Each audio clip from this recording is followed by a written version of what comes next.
We'll take you guys up until 2.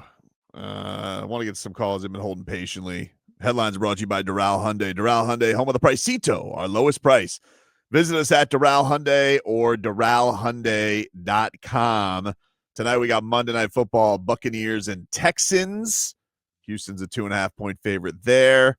And then that's at 7 o'clock. And then we got the doubleheader tonight, Leroy. We got Chargers at Raiders. LA is a 3.5-point road favorite. That's at 10 o'clock, so I might be out for that one. The Chargers are 3. The Chargers play who? Raiders. Okay. Yeah. Raiders. I don't know. I don't know what to make of the Raiders.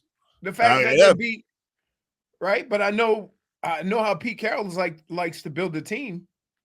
You know, they're going to run the football. You know, they're going to be aggressive on defense. Likes to build a team. Likes to drop Christian Wilkins like a bad habit. I still need answers on this, dude. I swear, I think this is a good idea if he could play. I want to know, and nobody will give me a straight answer. I tried asking this on Twitter, and all I got was judgment. And because I'm like, here's the problem. I need judgment right now. Can he play for a football team? I need somebody who can help this defense. He's best friends with Zach Sealer. You know, I don't know. It feels like he's got a boatload of money coming his way, although maybe not what he really deserves. Like, can he come in like a white knight and rescue the Dolphins? I think, hold on. There's two things here. One, I think he's strategically doing this until they figure out what the hell's going on with all that money. The grievance? Yeah, whatever. That makes sense. And two, did you just not hear what I said about what Chris Greer has done the last 3 years and who he's brought in? But you love Christian Wilkins. I do, but I want to stay consistent with some of the criticisms I've had. Obviously, I need to know but he's usually been a very durable player. This is like you can't have it both ways. We can't have it both ways. I'm just looking for answers. What if we signed Christian Wilkins on the cheap and then he's out a week later? I'm gonna be so mad. I'm tired of 8-minute drives. Be a hypocrite. Every drive, the defense, it takes 8 minutes. You're making me seem like a hypocrite. Of course I like Christian Wilkins. It's a Dolphins. But I gotta stay consistent with what has plagued this team. This is disappointing for me. Even if I like him. This is every defensive stand for the Dolphins. All right, the Dolphins got him in a 3rd and 8 here. Screen pass to the running back, and he goes 40 yards. Wait, can I tell you? Remember what I told you about defenders? They're stupid. And I've never picked up on this. Hey, defender, you ever wonder why you're not being blocked? Does everybody do it? Oh no, I'm gonna get the quarterback. I'm gonna get a sack. My name gonna be on TV. They gonna cheer. Oh no, screen pass. Every time they get him. Nobody ever goes, hold up. Why am I not being blocked? Something's going down. Never. Do they ever? No. Since the beginning of time. Nope. So when I tell you they're gullible. That's not what you said. I said they're stupid. I'm trying not to use harsh words. They're gullible. Okay. And they fell for the same play 2 or 3 times. At least you're more efficient with your words than this guy. To win games, you have to win the game, not lose the game. Hey, let's go to Mo. Mo has been holding patiently. Hello, Mo. Hey, what's going on, you guys? How are you? How you doing, Mo? I'm doing sad, man. I'm just doing sad. I'm frustrated, man. I'm really frustrated with Nerd Boy. Nerd Boy is getting on my nerves. That was the famous Rex Ryan called. Oh, we got it. Nerd Boy. Yeah, I know. So, not only that, I had a bad football year last year, looking at my 2 teams, college and NFL. I wait on. The Heat come to have a terrible season. The Heat come with a terrible season. And the Marlins with a terrible season. And then I wait on for the Dolphins. You know, I tell everybody, don't worry about the preseason, all the wins, because they don't mean crap. I want to see the first game. They come out the first game, they play like crap. Like that's another thing what Leroy said. These players got to play in the preseason. Got to hold them back. And then you don't know what they have, and then when they start the first game of the season, they all off. They all off. But I'm okay with starting over, like knocking the team down, get rid of all them high paid players, and build over, because we've been going through hell for the past couple of years anyway. Why we can't wait another 2 or 3 more years and just start it all over? I understand what you're saying, but fans are never that patient. I understand everybody's to the point now where maybe they'll be a little more patient, but I don't trust it. I don't trust it at all. Let me tell you something, Mo. Tell you what I did. I had a little taste of this in college. You know, right down the street. Where you live? You in Broward today? Miami Gardens. Okay, right down the street from the stadium. Let me tell you what you do. You hop on 95, you go west on 595, and you get off on 136. Go north and go watch yourself a hockey game. And hey, that's right. You're right. Hey, and I got a little taste of it in college, so I'm familiar with hockey. You go watch you a hockey game, it'll put you in a good place. For now, just to tide you over. It's like an appetizer before that big piece of meat come. You know, you get you some fried calamari or something like that. You know, to get your taste buds going. I'm telling you. Firecracker shrimp. There you go. Firecracker shrimp. That's right. Hey, go ahead on and watch you a hockey game. And it's going to have you feeling real good about South Florida sports till your team get back. Yeah.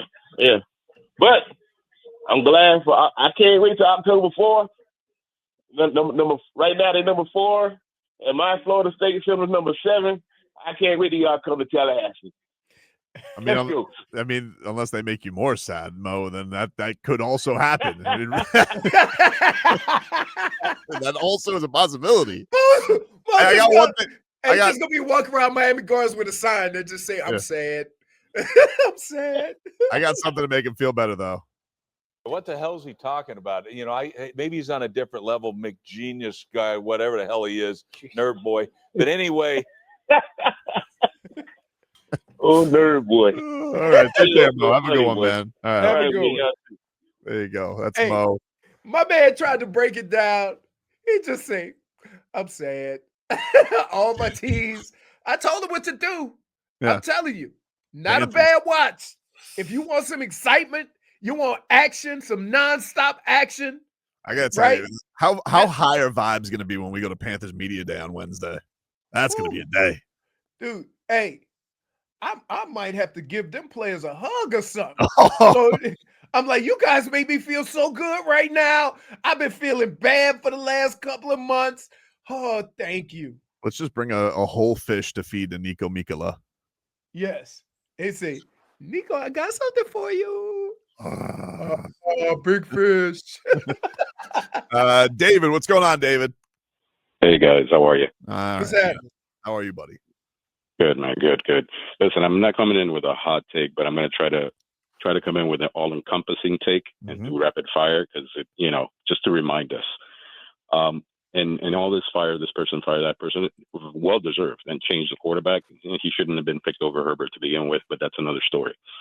The first time we were introduced to Stephen Ross, it was the orange carpet with Serena Williams, J-Lo, Mark Anthony, pomp and circumstance. I remember saying, what is this? Then we find out Bill Parcells is on a contract where he can just leave and get paid. That's not the way to lead a team or an organization where the top isn't in it from the beginning. You have Jeff Ireland, Donna Ponte. You have the Bullygate scandal. You have Tony Sparano as a coach going to Jim Harbaugh. You have a few years later, you do the same thing with Flores as coach. You tamper, you cost your team draft picks. You have Mike Tannenbaum, who then puts Chris Greer in. Chris Greer, we had Dan Campbell, we let him go. Tank for Burrow became Tank for Tua because Flores just would not cooperate. It's something where unless we get an owner like Mickey Harrison, Viola, someone of that ilk, this is not going to change. Yeah, and he's had a rough go. Listen, he's built a nice building, but he hasn't been able to build a football team that's worth a damn. I would say this. His problem is not those things because he has stepped away and not tried to do those things himself, right? The power of a good owner is not what you do and don't do, but who you have doing those things. You see what I mean? And the fact that he hasn't had the greatest thing for Mickey was he could go hang out on this boat because he hired Pat Riley. Mm-hmm. And, I mean, and when you go to different organizations, you look at the owner of the Panthers, he got Zito, right? So let's be clear about those guys are being businessmen, and they're not meddling in the day-to-day aspects of the organization. If you want to put anything on the owner, I would say is this: the people that are in his ear that he trusts to do all the things that you say all those guys have done, those aren't the right people. And he's a little more patient and a little more loyal to the wrong people. But as far as being committed and having the ability to put whatever resource he can into the success of the team, he's all in on that. The problem is the people that he has in place to do the things that you see being successful in other organizations, he doesn't have. I don't know if you remember when we hired Dennis Hickey, we had gotten turned down by 3 other GM candidates before he settled on Hickey because of the power structure of the team. No, it's always half in. It always feels like they always kind of like. The other problem is that the other problem is, and here's the other problem. You probably could have had one of these high-profile coaches, but what do the high-profile coaches want? Control. They want control over the roster. Okay? They want to build the roster the way they want to build it, right? So when you bring in a coach that may have a different or have an ideology of how they want to build a team, he can't overturn what the GM or the president wants to do. And so you get caught in this back and forth where the GM is actually building the team and not the coach. So if they had bit the bullet and said, we're going to go hire one of these guys and just give them the power, then you would be in a different place right now because you would be able to go to one specific person and say, well, you made the groceries, you cooked the meal, and the meal stinks. And we can't do that because we always look around this organization thinking, who's doing what? Right. It's always a finger point. And it started, by the way, it started yesterday after the game. There was a lot of that going on the podium. You got any final thoughts before we get you out of here? No, man, I appreciate your time. And one thing, he's great at spending money. Not saying he's not. We were number 1 in player satisfaction, and KC was last. I mean, you all see money ain't good. No, it feels like he's done all he can do. Yeah. And but he's certainly except win. Like he is great. He has built beautiful stuff over there, my yards. But the football team, appreciate the time, man. Leroy, I'll tell you one thing though. I know who's always in control when it comes to the best dry cleaning in South Florida. That's our friends over at A&T Dry Cleaners, dude. Our guy Ara, he's always got it on lock. He can pick up. He can pick up your orders. He can drop off your orders. Take care of everything. Same day sewing, Leroy. They got a seamstress on site. That's Ara's mother. She's got it all down for you guys. That's why they've been here. One of the best dry cleaners in all of South Florida. The best dry cleaning in all of South Florida for over 40 years, Leroy. Service all of Florida, South Florida, Dade, Broward, Southern Palm Beach. Again, they can pick up, drop off your orders. Ara's a fan. So here's the deal. If you listen to us and you mention Tobin and Leroy, you get 25% off your order. That's right. 25% off. Just give our a call, 954-610-9383 at any time. And once you use A&T Dry Cleans, you'll never launder your own clothes again.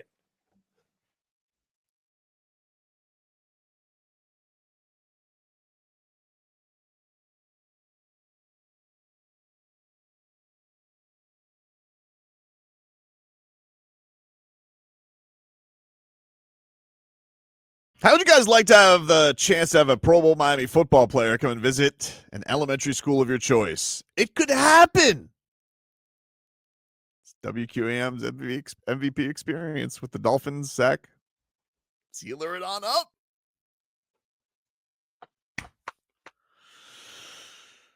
He's on board to speak at a school or, speak to the students.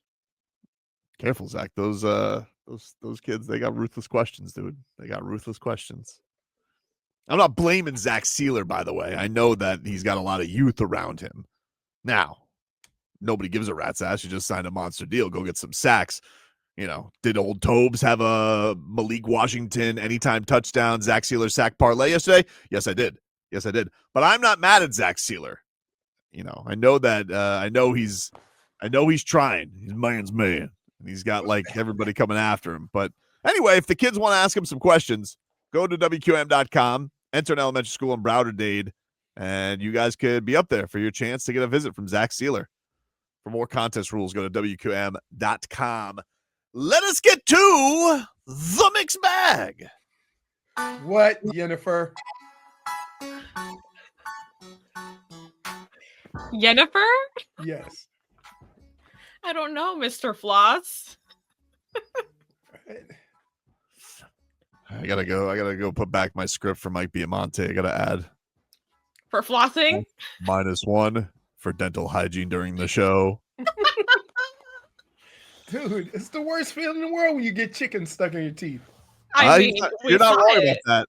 You're not wrong about that. Tua Tagovailoa. This is what he had to say on the frustrating final drive against New England.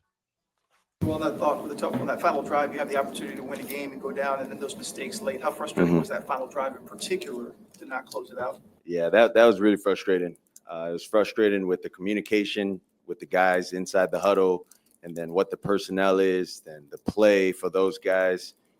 Do we have too many guys in? Why do we have another guy running in? Just the whole operation of that was not up to standard, was not up to par. And I got to do a better job with our guys in that sense. Okay. All right. Well, what about those communication issues, Tua?